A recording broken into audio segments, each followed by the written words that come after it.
अस्सलाम वालेकुम। हमारे चैनल बिया और माला पर खुश आमदीद। अगर आप हमारे इस चैनल पर पहली दफ़ा आए हैं या आपने अभी तक सब्सक्राइब नहीं किया तो बिया और माला को सब्सक्राइब करना ना भूलिए। आज वली को कुछ टेम्परेचर सा हो रहा है, आप ज़रा जल्दी आ जाइएगा। इसे डॉक्टर रिजवान के पास लेकर जाना है। मौसम तब्दील हो रहा है, इसलिए ठंड से शायद नज़ला बुखार हो गया। मैंने अफजल के सामने नाश्ते की ट्रे रखते हुए वली की तफसीली हालत बयान की। तुम ही ले जाना, मैं शायद जल्दी ना आ सकूं।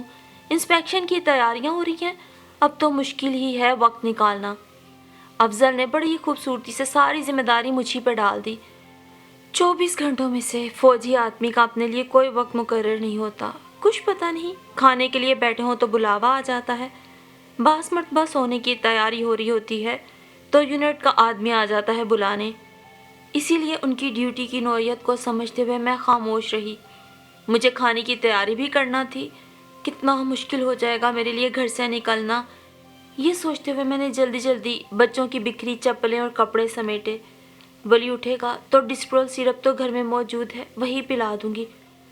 अल्लाह करे उसी से बुखार उतर जाए। मुसीबत में कोई आसरा न मिले तो इंसान खुद साख्ता दिलासों से बहल ही जाता है। मैं भी खुद ही मुतमईन हो गई और अफजल को अल्लाह हाफिज़ कहने के बाद दोबारा काम में मसरूफ़ हो गई। आज मेरे काम बहुत ज़्यादा थे क्योंकि 14वां ग्रेड मिलने की खुशी में स्टाफ की तरफ से ट्रीट लेने का इसरार था। इसी सिलसिले में खाने का एहतमाम किया था। सेकंड शिफ्ट में मुझे जाना था। आज स्कूल का भी आखिरी दिन था क्योंकि दूसरे दिन से मौसम सरमा की छुट्टियां शुरू होने वाली थी। इसीलिए कुछ तैयारी तो रात को ही कर ली थी। कबाब और कोफ्ते रात ही तैयार कर लिए थे, अब सिर्फ उन्हें तलना और कोफ्तों का सालन बनाना था। फिरनी बना के फ्रिज में रख रही थी कि बाहर बेल की आवाज़ पे दरवाज़ा खोलना पड़ा। मासी आई थी, उसे जल्दी जल्दी हिदायत दी और फैली अशिया संभाली, वरना वो तो झाड़ू के सामने आता उसे धकेलती चली जाती। कभी कोई चीज़ बेड के नीचे कर देती तो कोई टेबल के नीचे, और हम बाद में तलाश करने और निकालने में परेशान होते। इसीलिए मैं उसके आने से पहले झाड़ू देने के लिए मैदान साफ रखती थी। मासी की खुटर पुटर से वली उठ बैठा और मेरा काम अधूरा रह गया। ये मुलाजमत करने वाली औरत के लिए इंतहाई दुश्वार मरहला होता है कि छोटा बच्चा संभालने के लिए घर में कोई मौजूद ना हो तो काम छोड़ छाड़ के उसके लिए भागना पड़ता है। यही हाल मेरा था। कभी रोटी तवे पे होती, कभी आटे का पेड़ा या चम्मच हाथ में होता और किचन और बेडरूम के दरमियान दौड़ लगी रहती। वली के लिए अंडा मैं पहले ही उबाल चुकी थी। फीडर तैयार किया, मुंह हाथ धुलाया, लेकिन कितनी ही देर रोने धोने के बाद उसने थोड़ा सा दूध पिया। तबीयत खराब थी इसलिए ज़िद्दी और चिड़चिड़ा सा हो गया था, वरना आम तौर पर वो खेलता रहता था। वली से बड़ी मुगीरा और मेरा बेटा तैमूर स्कूल चले जाते तो घर में 3 साल तबरेज़ और वली अभी 11 माह का था मेरे पास होते थे। दोनों भाई एक दूसरे के साथ खेलते रहते और मैं अपने कामों में लगी रहती। 12 बजे से 2 ढाई घंटे के लिए मेरे सामने वाले फ्लैट वाली मिसिस रियाज उन्हें अपने पास रख लेती। उनके कोई औलाद न थी, इसलिए वो मेरे बच्चों से बहुत मोहब्बत करती थी। अगर कभी मैं बच्चों को उनके घर जाने से रोक देती कि आंटी परेशान होती हैं, तुम लोग वहाँ जाकर शरारतें करते हो, तो वो उल्टा मुझसे नाराज़ हो जाती और कहती, नाज तुम बच्चों को क्यों रोकती हो मेरे घर आने से। और उनकी मोहब्बत के आगे मैं खामोश हो जाती थी। 2 ढाई बजे तक अफजल आ जाते थे। मेरी वापसी 5:30 बजे होती थी। सुबह का वक्त बड़ी मसरूफियत का होता। दोपहर का खाना बनाना, बच्चों के स्कूल से वापसी पे पहनने के कपड़े इस्त्री करके रखना, वली का दूध तैयार करना और इसी तरह के कई छोटे मोटे काम निपटाना होते थे। आज तो दावत का इंतज़ाम करना था और ये दावत घर पे ना थी बल्कि स्कूल में ही करना थी। वक्त मुकर्ररा पर पहुंचना भी ज़रूरी था। इसमें ज़्यादा ही परेशानी हो रही थी। ऊपर से वली ज़िद करके मुझे ज़्यादा सता रहा था। तबरेज़ बेटा भाई के साथ खेलो। मैंने बड़ी मुश्किल से उसे भाई के साथ खेलने पे आमादा किया, वरना मुझे किसी सूरत छोड़ने के लिए तैयार न था। किचन में आकर एक चूल्हे पे चिकन बिरयानी और दूसरे पे चिकन कौरमे के लिए देगचियाँ चढ़ाईं। तैयारी तमाम हुई तो मैंने मासी को छुट्टी देने से पहले रिक्शा लाने को कहा। बच्चे मिसिज रियाज के हवाले किए। ज़रा ख्याल रखिएगा, आज वली को बुखार है। मैं कोशिश करूँगी जल्दी आ जाऊँ। जाते जाते मैंने उन्हें ताकीद की। ब्रेक टाइम में लंच हुआ, रोटी होटल से मंगवा ली। अपनी मेहनत की दाद, मुबारकबाद, तहाइफ और गुलाब के हारों के साथ मेरी वापसी हुई। मैं मुकर्ररा वक्त से कुछ पहले ही आ गई थी। वली की बीमारी का सुनकर मैडम ने मुझे जल्दी जाने की इजाज़त दे दी। अरे अभी इसका बुखार नहीं उतरा। मैं वली को गोद में लेके बैठ गई। तुम्हारे पापा कहाँ हैं? मालूम भी था कि बच्चा बीमार है, फिर भी डॉक्टर के पास ना लेके जा सके। मैंने गुस्से से मुगीरा से पूछा, मम्मा पापा कह रहे थे कि ज़रूरी काम से जा रहा हूँ, खाना खा गए थे। इतना कह के वो फिर खेल में लग गई। घर के फ़राइज़ की कोई परवाह नहीं और ड्यूटी की बड़ी अहमियत है। मैं बुड़बुड़ाती हुई वली को डॉक्टर के पास लेके जाने के लिए घर से निकली। कहाँ जा रही हो? अफजल ने गाड़ी गेट के करीब रोक के पूछा। आपको मालूम तो था कि वली की तबीयत ख़राब है, फिर भी इसे छोड़ के चले गए। मैंने उनका सवाल नज़रअंदाज करते हुए शिकवा किया। तो चलो फिर अभी ले चलते हैं। उन्होंने मेरे गुस्से को बरहक ख्याल करते हुए बड़े अच्छे तरीके से कहा। अब तो मैं लेकर जा रही थी। मैंने गाड़ी में बैठते बैठते भी गुस्सा दिखाया। अफजल ने खामोशी से गाड़ी रिवर्स की। मुलाजमत पेशा बीवी और शोहर हमेशा एक दूसरे को ही घरेलू मसाइल का जिम्मेदार ठहराते हैं। हालांकि शोहर अगर दफ्तरी अमूर को अहमियत देता है तो बीवी भी तो अपने पेशे से इंसाफ करना चाहती है। ऐसे में बच्चे बेचारे नज़रअंदाज हो जाते हैं, लेकिन मुआशी गाड़ी को धक्का लगाने के लिए दोनों को ही अपनी अपनी कुव्वतें और सलाहियतें सर्व करना पड़ती हैं। ऐसे में बीवी के हिस्से में दोहरी जिम्मेदारियां आती हैं। अफजल ने रात को लेटते वक्त वली के माथे पे हाथ रख कर देखा। अब तो कुछ कम है बुखार। हाँ अल्लाह का शुक्र है। मैं भी मुतमईन हो गई। फजर के वक्त वली उठा। मैं उसकी नैपी तब्दील करने लगी तो मुझे एहसास हुआ कि जब उसकी टांग ऊपर उठाती हूँ तो वो ज़ोर ज़ोर से रोने लगता है। अफजल इधर आए ज़रा। मैंने उन्हें शेव करते हुए उठाया। क्या बात है? वो फ़ौरन उठ के आ गए। देखें इसका घुटना कुछ सूजा हुआ लग रहा है। मैंने उसकी बाईं टांग उठाई, फिर वो रोने लगा। कोई बात नहीं, आयोडेक्स लगा दो, कहीं गिर गया होगा। मैं उठकर आयोडेक्स ले आई, लेकिन यही सोचती रही कि शायद किसी बच्चे ने टांग पकड़ के खींच ली होगी। खुदा ना खास्ता घुटना ना उतर गया हो, क्योंकि अभी वो सहारे से खड़ा होता था, चलना नहीं सीखा था। दूध पिला के उसे दोबारा सुलाया, अफजल को नाश्ता करवाया। फौजियों की सुबह भी आम लोगों से बहुत जल्द हो जाती है। 7 बजे के करीब वली फिर रोता हुआ उठ बैठा। उसे गोद में लिया तो वो और ज़्यादा रोने लगा। ना दूध पीता था। मेरी सारी तदबीरें नाकाम हो गई थी। आखिर मैंने परेशान होकर अफजल को फ़ोन किया। आप पीएन शिफा पहुँचे, मैं वहीं वली को लेकर जा रही हूँ। इंतहाई परेशानी में हम चाइल्ड स्पेशलिस्ट के पास पहुँचे। उसे एडमिट करना होगा, डॉक्टर साहब बोले। क्यों डॉक्टर साहब, क्या फ्रैक्चर वगैरह है? मैं परेशान हो गई। फ्रैक्चर नहीं है, कुछ टेस्ट वगैरह करने होंगे, उसके बाद मालूम होगा कि क्या मसला है। डॉक्टर साहब ने मुख्तसर बात की और हमें वार्ड में भेज दिया। मैं वली का सुता हुआ चेहरा देख के रंजीदा थी। बुखार भी काफ़ी था, उस पर सूजी हुई टांग की फिक्र अलग। लाओ बीबी, बच्चे को इधर लाओ। सिस्टर मेरी गोद से वली को ले गई। उसका ब्लड लेना था और उसकी चीखों के साथ मेरी जान भी निकली जा रही थी। 2-3 किस्म की ट्यूब्स में ब्लड लेने के बाद हमें बेड पे भेज दिया गया। दोपहर हो गई, आप घर चले जाएं। मालूम नहीं बच्चों ने कुछ खाया भी है या नहीं। मैंने अफजल को घर भेज दिया। शाम होने वाली थी, लेकिन अभी तक वली को कोई ट्रीटमेंट नहीं किया गया था। कई मरतबा मैंने सिस्टर से पूछा, इसे कोई दवा वगैरह तो दें, देखें कितना तेज़ बुखार है। मैंने आखिरकार आजिज़ी से कहा, बीबी आराम से बैठो अपने बेड पे, हमें मालूम है क्या करना है। सिस्टर ने भी इंतहाई सख्त लहजे में जवाब दिया। मैं अपना दिल पकड़ के वापस आ गई। उसकी ज़ाती के एहतजाज के तौर पर आंखों से सिर्फ आंसू ही निकले। इस वक्त मेरे अंदर ममता की आग भड़क रही थी और उनका ये रवैया हर औरत के साथ एक ही जैसा था। तुम लोगों ने खाना वगैरह खाया? शाम को जब मुलाकात के लिए बच्चे अफजल के साथ आए तो मैंने उनसे पूछा। जी मम्मा, आंटी ने बनाया था खाना। मुझे इत्मीनान हो गया। अफजल मेरे और वली के कपड़े और ज़रूरत की अशिया लाए थे। वली को अपने बहन भाइयों को देख के भी कोई खुशी ना हुई। चुपचाप मेरी गोद में बैठा था। बड़ा साबिर बच्चा था। न जाने कितनी तकलीफ थी। मैं उसे देख देख के आधी हुई जा रही थी। अच्छा मैं फिर सुबह आऊँगा, अब तुम परेशान ना होना। मुलाकात का वक्त ख़त्म हुआ तो बच्चे और अफजल घर चले गए। चलो बीबी अपने बेड पर, सिस्टर की आवाज़ आ रही थी। शाम की दवाई का वक्त था। वली को भी इंजेक्शन लगा और बुखार के लिए सिरप पिलाया। टेम्परेचर अभी भी 102 था। हमें दाखिल हुए 10 दिन गुजर गए। डॉक्टर्स आते, मुआयना करते, दवाएं तजवीज़ करते और चले जाते, लेकिन उसकी तबीयत में ज़रा बराबर फ़र्क ना आया था। टेम्परेचर 102 और 103 रहता। इस दौरान डॉक्टर ने 2 मरतबा उसके घुटने से सिरिंज से पस भी निकाला। डॉक्टर साहब, मुझे भी बताएं, आखिर इसे हुआ क्या है? एक रोज़ मेरा ज़ब्त ख़त्म हो गया। मैं रो देने को थी। बीबी, किसी वायरस का अटैक हुआ है जिससे घुटने में पीप पड़ गई है। आपके लिए इतना जान लेना काफ़ी है। दुआ करें, वरना टांग काटने का ख़तरा है। डॉक्टर तो बता के चले गए और मेरी जान पे बनी रही। दिन रात उसके लिए आंखों से आंसू जारी रहते और लबों से दुआएं। मैंने पंसूरा शरीफ मंगवाया और कलाम इलाही पढ़ पढ़ के अपने लगते जिगर को दम करती और तंदुरुस्ती और लंबी उम्र की दुआएं मांगती, साथ ही अपने गुनाहों की माफ़ी भी। कहते हैं ना कि माँ बाप की गलतियाँ होती हैं जो औलाद के सामने आती हैं।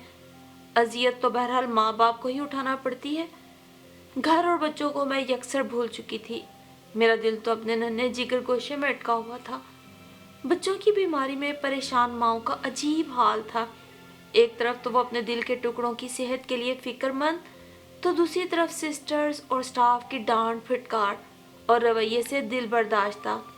लेकिन ऐसे ही था और मुझे भी वैसे ही गुजारा करना था। चलें बीबी, बच्चों का वज़न करवा लें। जल्दी करें जल्दी, बाद में कोई मेरे पास आई तो मैं वज़न नहीं करूँगी। चलो उठो, जल्दी करो। सिस्टर की आवाज़ आई। सुबह के 7 बजे थे। किसी ने अपने बच्चे को खिलाने से हाथ खींचा तो किसी ने सोते हुए बच्चे को गोद में उठाया। वली भी अभी सोया हुआ था। मजबूरी थी, नींद तो खराब होना थी। कड़वी, कड़वी किधर हो? इधर आओ, देखो कितना गंद पड़ा है, पहले यहाँ की सफाई करो। अब सिस्टर शायद जमादारनी को आवाज़ें दे रही थी। कड़वी का नाम सुन के मुझे भी हैरत हुई और दीगर खवातीन के चेहरे पे भी मुस्कुराहटें आ गई। हमारे दाखिल होने के बाद आज उसकी पहले दिन ड्यूटी थी, वरना इससे पहले मुख्तलिफ औरतें आती रही थी सफाई के लिए और सब चीखों पुकार के साथ ही काम करती थी। कड़वी भारी जिस्म और गहरी सांवली रंगत वाली अधेड़ उम्र की औरत थी। उसने जब काम शुरू किया तो उसका भी यही हाल था कि वो कभी किसी औरत को डांटती और कभी किसी से झगड़ती। बीबी, ये रोटी के टुकड़े उठाओ, ये देखो केले के छिलके नीचे फेंके हुए हैं, और ये बेसन में किसने बर्तन धोए हैं? वो बाथरूम से बाहर निकल आई। अरे बीबी, ये मुंह हाथ धोने की जगह है। बर्तन के लिए किचन में सिंक लगा है, वहां क्यों नहीं जाती हो? सारा अनाज बाथरूम में बहाया हुआ है। यहाँ तक तो वाकई उसने दुरुस्त कहा था। 2 कदम पर इन औरतों से नहीं जाया जाता। घरों में ऐसे ही करती हो? पता नहीं इन औरतों की अक्ल क्यों नहीं। अरे तुम लोग माएँ कैसे बन गई? कुछ ने तो उसकी बातें खामोशी से सुन ली और कई उसके जवाब में बोल पड़ी तो पूरा वार्ड मछली बाजार बन के रह गया। कड़वी, चुप हो जाओ, तुम्हें कितनी बार कहा है कि ज्यादा ना बोला करो, अपने काम से काम रखा करो। चलो बीबी अपने बेड पे। सिस्टर ने अपना फर्ज निभाया। यही बातें थी कि वार्ड में रात भी दिन ही लगता। बच्चे तो कभी माँओं की गोद में भी सो जाते थे, लेकिन खुद उन्हें कम ही आराम नसीब होता। ऐसे में मुझ जैसी माएँ भी थीं जिनको बच्चों की हालत ज़्यादा ख़राब होने के बाइस एक बेकली सी लगी रहती थी। आखिर 11वें दिन सर्जन ने चेक किया और दूसरे दिन वली का ऑपरेशन तजवीज़ किया। जिस दिन ऑपरेशन होना था वो उसकी पहली सालगिरह का दिन था और मेरा दिल फटता हुआ महसूस हो रहा था। उसकी ज़िंदगी की पहली सालगिरह ऑपरेशन थिएटर में गुजरी। मुझे उस वक्त वली और अपने अल्लाह के सिवा कुछ याद न था। फिक्रमंदी से बार बार मेरी ज़ुबान खुश्क हो जाती। 2 घंटे ऑपरेशन थिएटर के बाहर टहलते टहलते टांगे जवाब देने लगी। हौसला करो, ये ऑपरेशन वगैरह तो मामूली सी बात है। अल्लाह ने चाहा तो वो जल्द तंदुरुस्त हो जाएगा। अफजल अपनी परेशानी को छुपाए मेरी हिम्मत बढ़ा रहे थे। नन्ही सी जान पे जो कुछ गुजरा वो मैंने अपने दिल पे महसूस किया, और इसका अंदाज़ा तो एक माँ ही कर सकती है कि बीमार जिगर गोशे की तंदुरुस्ती के लिए वो कौन कौन से दुखों के सहरा पार करती है। मैं अल्लाह से दुआ करती कि उसकी तकलीफ़ मुझे दे दे, लेकिन उसे सेहत और ज़िंदगी दे। माँ ही तो वो हस्ती होती है जो अपनी ज़िंदगी दांव पे लगा के اولاد کو جنم دیتی ہے اور پھر ساری زندگی اسے ہاتھ کا چھالا بنائے رکھتی ہے۔ آخر جان کرنے کے لمحات ختم ہوئے اور آپریشن تھیٹر کا دروازہ کھلا اور اسٹریچر پہ میرا ننھا مریض روتا ہوا اور کچھ غنودگی میں باہر لایا گیا۔ چلیں بی بی، پیچھے ہٹیں، ڈرپ لگانی ہے، سسٹر نے مجھے کہا۔ آپ بھی ہٹ جائیں، چھوڑ دیں، جائیں۔ افضل نے ولی کے پاس کھڑا ہونا چاہا تو انہیں بھی سسٹر نے سختی سے ہٹا دیا اور میں صرف سوچ کے رہ گئی، اے کاش خدمت کا اعلیٰ ترین فریضہ انجام دینے والوں کو میٹھی زبان بھی عطا ہو جائے۔ اور پھر 12 دن میں میرا گول گپا سا صحت مند گلابی رنگت والا بچہ پیلا زرد ہو گیا تھا۔ خون کی کمی کے باعث اسے خون بھی لگایا گیا۔ میری دعائیں شرف قبولیت حاصل کر چکی تھیں اور مامتا کی بھڑکتی آگ کو اس نے ٹھنڈا کر دیا تھا۔ اللہ کی مہربانی سے بخار اتر گیا تھا اور صرف اس کو سنبھالنے میں دشواری تھی کہ سخت بینڈیج کی وجہ سے وہ ٹانگ کو موڑ نہیں سکتا تھا۔ اس رات 10 بج چکے تھے۔ ولی کی آنکھ لگی تو میں بھی اس کے ساتھ ہی بیٹھ کے سرہانے سے ٹیک لگا کے لیٹ گئی۔ ان 15 دنوں میں رات اور دن کا فرق میرے لیے ختم ہو چکا تھا۔ ابھی آنکھ مکمل طور پہ نیند سے آشنا بھی نہ ہوئی تھی کہ ایک شور سے میری آنکھ کھل گئی اور میں اٹھ کے بیٹھ گئی۔ جمع دارنی عورتوں سے جھگڑ رہی تھی۔ کڑوی، کیوں سوتے ہوئے بچوں کو اٹھا دیا؟ جب بھی تمہاری ڈیوٹی ہوتی ہے تم وارڈ میں ایک ہنگامہ برپا کر دیتی ہو، مریضوں کا تو کچھ خیال کیا کرو۔ آج مجھے بھی غصہ آ ہی گیا۔ یہ اس کا روز کا معمول تھا، کام بعد میں شروع کرتی اور چک چک پہلے۔ کڑوی ایک جھگڑالو عورت کے طور پر مشہور تھی، یعنی اس میں بامسمہ تھی۔ باجی، میں بیکار نہیں بولتی ہوں، مجھے اس روٹی کی قدر ہے، مجھے پتا ہے کس طرح ملتی ہے۔ لوگ در بدر مارے مارے پھرتے ہیں، دیس سے پردیس چلے جاتے ہیں اسی روٹی کے لیے، اور یہاں عورتیں باتھ روم کے بیسن میں چاولوں کے دانے بہا دیتی ہیں، روٹی کے ٹکڑے زمین پہ یوں پھینک دیتی ہیں۔ انہیں اس کی قدر نہیں، انہیں نہیں معلوم کہ روٹی ہمارا ایمان ہے۔ اس کی بے عزتی کوئی کرتا ہے تو باجی میرا خون کھول اٹھتا ہے۔ اس کی بلند آواز پورے وارڈ میں گونج رہی تھی۔ تمام عورتیں نیند سے اٹھ جانے والے بچوں کو گود میں سمیٹے دم بخود اس کی باتیں سن رہی تھیں اور میرے غصے کا ٹیمپریچر بھی ایک دم ڈاؤن ہو گیا تھا۔ اس کی چیخو پکار کی وجہ میں وزن ہی اتنا تھا۔ زبان بند کر کے نہ کام کر کڑوی۔ ڈیوٹی پہ موجود سسٹر آئی اور اسے ہدایت دے کے چلی گئی۔ ایک لمحہ سانس لینے کو وہ رکی اور پھر اسی جوش میں بولنا شروع کر دیا۔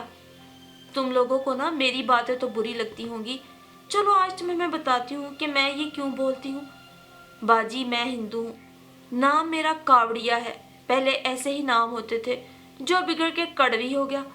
کچھ میں باتیں بھی کڑوی ہی کرتی ہوں نا۔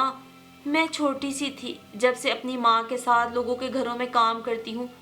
میرا باپ بڑا ظالم تھا، روز میری ماں کو پیسوں کے لیے مارتا تھا۔ اس کے ظلم سہتے سہتے اسی روٹی کی خاطر میری ماں مر گئی۔ شادی کے بعد اسی روٹی کے لیے مجھے بھی شوہر کے ساتھ کام کرنا پڑا۔ میرے میاں نے کسی سے کہہ کے مجھے ہسپتال میں نوکری دلوا دی۔ اسی روٹی کے لیے لوگوں کی باتیں سنی، اولاد کو تکلیفوں سے پالا۔ اب میری جوان بیٹیاں ہیں، میں ان کو بھی روٹی کے ٹکڑے ضائع نہیں کرنے دیتی۔ رات کی روٹی صبح میں خود کھا لیتی ہوں، بھوسی ٹکڑے والوں کو نہیں دیتی۔ ایک دفعہ میری بیٹی نے رات کی بچی روٹیاں بیچ دی تھیں، میں نے اسے اتنا مارا کہ آئندہ ایسا کرنے سے توبہ کرنے پہ ہی اسے چھوڑا۔ باجی، ہماری اولاد کو روٹی بیٹھے بٹھائے مل جاتی ہے، انہیں کیا معلوم کہ یہ کن کن مشکلوں سے گزر کے ملتی ہے۔ ہم نے اور تم نے ہی انہیں بتانا ہے، حلال روٹی کمانی آسان نہیں۔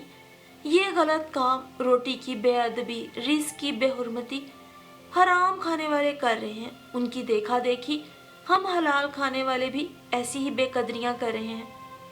وارڈ میں مکمل خاموشی تھی اور صرف اس کی آواز گونج رہی تھی۔ ایک لمحہ سانس لینے کے بعد وہ پھر گویا ہوئی۔ باجی، میں روٹی کے ٹکڑے جہاں ملے اٹھا لیتی ہوں، کچرے گھر میں جو روٹی کا ٹکڑا مل جائے اسے صاف کر کے کسی کنارے کیڑے مکوڑوں کے آگے ڈال دیتی ہوں کہ ان کا بھی حق ہے، انہیں بھی ہمارے سبب سے ہی غذا ملتی ہے۔ وقفے وقفے سے اس کی نظریں ہر عورت کے چہرے پہ جا ٹھہرتی۔ وارڈ میں آتے جاتے میں یہی دعا کرتی ہوں، بھگوان کرے تمہارے کلیجے ٹھنڈے رہیں، तुम अपने बच्चों को तंदुरुस्ती के साथ यहाँ से ले जाओ। उसने साड़ी का पल्लू दोनों हाथों से फैलाकर पकड़ लिया। बस इस रोटी के लिए बोल पड़ती हूँ। उसकी आंखों में आंसू थे और अब उसकी आवाज़ मध्यम हो गई थी। वो तो जी हल्का करके चली गई, लेकिन मेरे दिल पे कई मन बोझ डाल गई और ज़मीर में हलचल मचा गई। 15 दिन के बाद हमें स्पेशल रूम में भेज दिया गया। वली अब रूबा सेहत था। दिन ब दिन उसकी सेहत मज़ीद बेहतर हो रही थी और रोज़ाना फिजियोथेरेपी भी हो रही थी। कड़वी अक्सर मेरे रूम में आ जाती, वली की खैरियत मालूम करती और दुआएं देती चली जाती। 1 माह बाद हम भी घर वापस आ गए। मेरे नन्हे फूल ने सेहत पाई तो चमन की बहारें फिर से लौट आई।